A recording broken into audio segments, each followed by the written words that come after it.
송원석 원내대표, 장동혁 당대표, 국민의힘 당대표, 맹자가 말한 내란의 잔적입니다.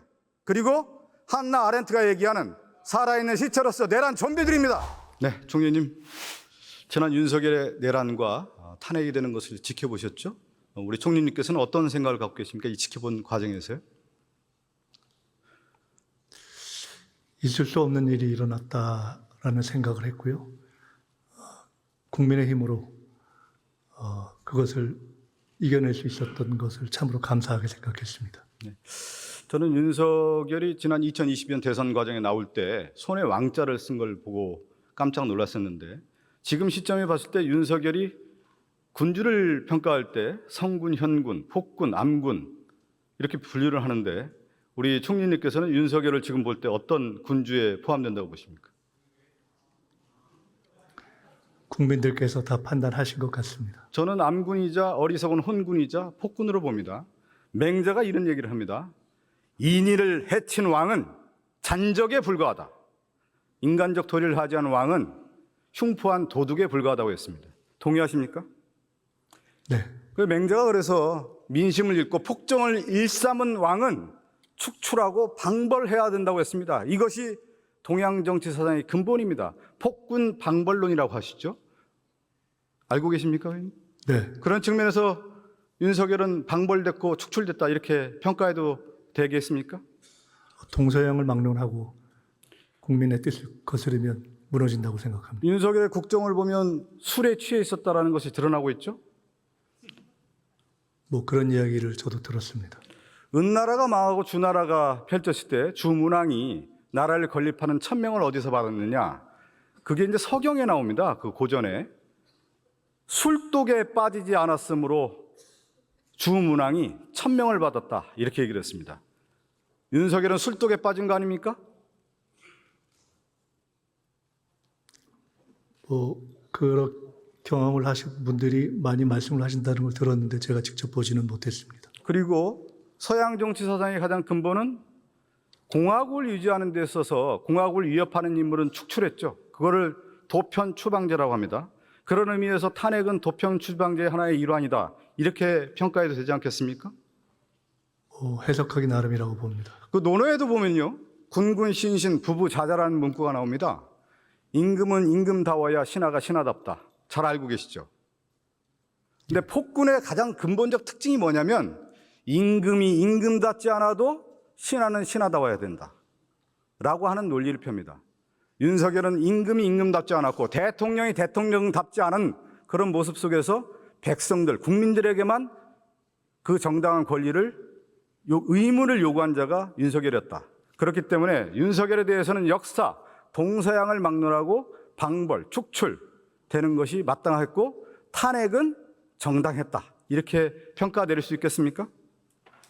네, 뭐 임금이라는 설정이 가능하지 않은 시대에 임금적인 방식으로 생각을 한 것이 시대착오의 원인이었다고. 제가 앞서 말씀드린 것처럼 그 왕자를 섰고 12월 3일은 결국 윤석열이 영구집권, 내란을 통해서 전체주의를 모색한 거 아니냐, 파시즘을 모색한 것이 아니냐, 그것이 드러나고 있습니다.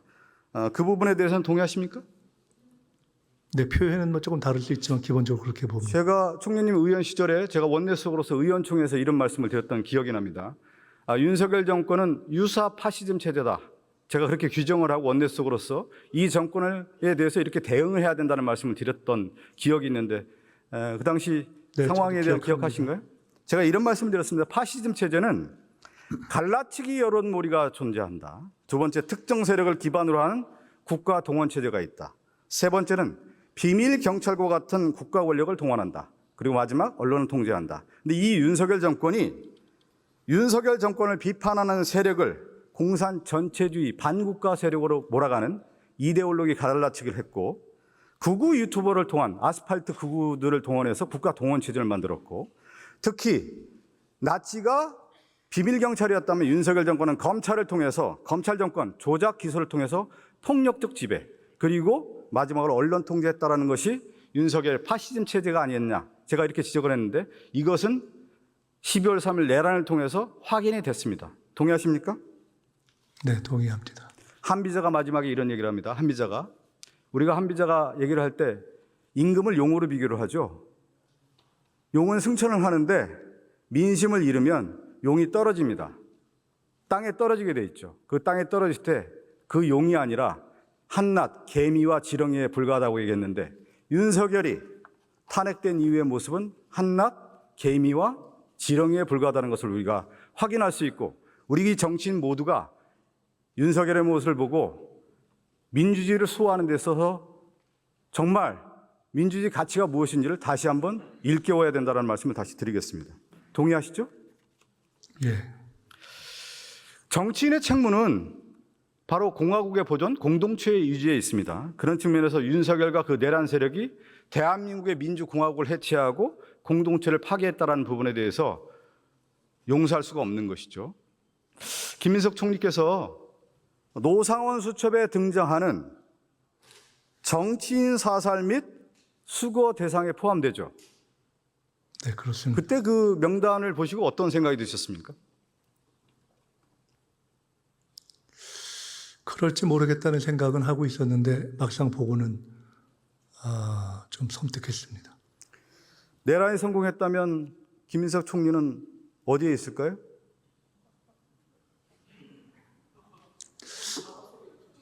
살지 못했을 거라고 생각하고 있었습니다. 고문당하고 아마 구천을 헤매고 있을 겁니다. 왜 그러냐면 제가 나치즘의 파시즘 체제, 군부 통치 이런 전체주의의 그 근본적인 본질은 뭐냐면 정적을 제거하고 구금하고 감금하고 고문하고 결국은 제거를 시키는 것이 일반적인 관례였죠. 이 정청래 대표가 교섭단체 연설에서 노상원 수첩이 현실로 성공했더라면 이 세상의 사람이 아니었을 것이다. 불교의 계기 됐을 것이다. 이렇게 얘기를 했습니다. 같은 생각 아닙니까? 김민석 총리도요? 누구하고? 정청래 당대표가 불교의 계기 됐을 것이다. 이렇게 발언한 거에 대해서. 네, 그렇습니다. 아마 이재명 대통령도 그렇고 여기 계신 우원식 의장님도 구천을 헤매고 있었을 겁니다. 그런데 그 자리에 송원석 국민의힘 원내대표가 어떤 얘기를 했죠? 글이 됐으면, 제발 글이 됐으면 좋았을 걸. 본심이 드러난 거 아닙니까? 그 발언을 듣고 총리는 어떤 생각을 했습니까? 정치적 공방을 하는 경우가 있지만 아주 기본적인 것들은 지켜가면서 하는 것이 좋다 하는 생각을 평소 하고 있습니다. 저는 송원석 원내대표 사직하고 의원직도 사퇴해야 된다고 봅니다. 강력하게 주장합니다. 있을 자리가 아닙니다. 사퇴해야 됩니다. 영화 제가 달콤한 인생을 좋아하는데요. 혹시 그 화면 있으면 하나 띄워주십시오. 이 전체주의 세력들은 사람 목숨을 갖고 장난칩니다. 사람 목숨 갖고 장난치지 마십시오. 장동혁 대표가 당대표 선출 과정에서 윤 어게인을 외치는 전환길 극우 유튜버에게 머리를 조아리고 국민의힘 당대표가 됐고요. 어제는 소년보 탄핵 반대 집회를 주도한 내란 잔적들에게 인사하는 그런 모습까지 보였단 말이죠. 국민의힘 당대표가 이러한 행동에 맞다고 보십니까? 장동혁 대표께서 조금 다른 모습과 발언을 하실 때도 있어서 그런 모습에 주목하고 그런 긍정적인 방향으로 쭉 가셨으면 좋겠다 생각하고 있습니다. 저는 내란 세력의 연장이라고 봅니다. 전체주의를 연구한 그 정치학자도 유명한 한나 아렌트입니다. 악의 평범성이라는 얘기도 많이 하고요. 전체주의를 추종하는 자들을 연구를 했더니 인간의 인격과 도덕 개성을 파괴하고 사람을, 이런 사람들을 생각하지 않는 살아있는 시체다 이렇게 표현을 했습니다. 그래서 전체주의를 추종하는 사람들을 쭉 봤더니 좀비처럼 살아있는 시체들의 행진이다 이렇게 얘기를 했는데, 이 윤석열 정권의 내란 세력들이 좀비처럼 살아있는 시체처럼 전체주의를 추종하면서 그 행진을 했던 것을 보지 않았습니까? 총리님? 네, 국민들이 다 여러 가지를 보았습니다. 좀비는 물어서, 사람은 물어서 바이러스를 전염하지만 내란의 좀비들은 말로써 바이러스를 전염합니다. 그게 뭐냐? 극우적 망동, 망언과 가짜뉴스, 폭력적 언어와 행동을 서슴없이 자행하면서 내란 좀비들이 판치게 됩니다. 지금도 여전히 한국 사회에는 이런 내란 좀비들, 살아있는, 생각하지 않는 살아있는 시체들이 행진을 하고 있습니다. 여기에 대해서 묵과할 수 있겠습니까, 총리님? 내란 극복은 지금 대한민국의 가장 큰 과제라고 생각합니다. 내란 좀비들이 모든 권력, 검찰, 경찰, 윤석열 정권의 내각, 그리고 군대, 그리고 국민의힘, 사법부까지 침투해서 또아리를 털고 있습니다. 저는 속간해야 된다고 봅니다. 제1과제로 총리님께서 해주시기 바랍니다. 네, 내란 극복을 위해서 최선을 다하겠습니다. 특히 12월 3일 이후에 내란 세력들이 지금 인사에 다 들어와서 정부 산하기관에 있는데 바로 속간내시기 바라겠습니다. 속간내셔야 됩니다. 네, 그리고 제가 마지막으로 좀 다시 한번 하겠습니다. 강조 말씀드리면 이 내란 잔적들, 내란 좀비들이 극우적 망동과 행동으로 일관하고 있는데 저는 송원석 원내대표, 장동혁 당대표, 국민의힘 당대표, 맹자가 말한 내란의 잔적입니다. 그리고 한나 아렌트가 얘기하는 살아있는 시체로서 내란 좀비들입니다. 각성하고 책임져야 됩니다. 그리고 내란 세력에 대한 처벌과 단죄를 엄중하게 해야 됩니다. 총리님 어떻게 생각하십니까? 국회뿐만 아니라 우리 사회에서의 내란 극복은 모두의 과제라고 생각합니다. 과감한 인쇄를 통해서 정부 산하에 있는 내란 세력들 뿌리 뽑아주시기 바라겠습니다.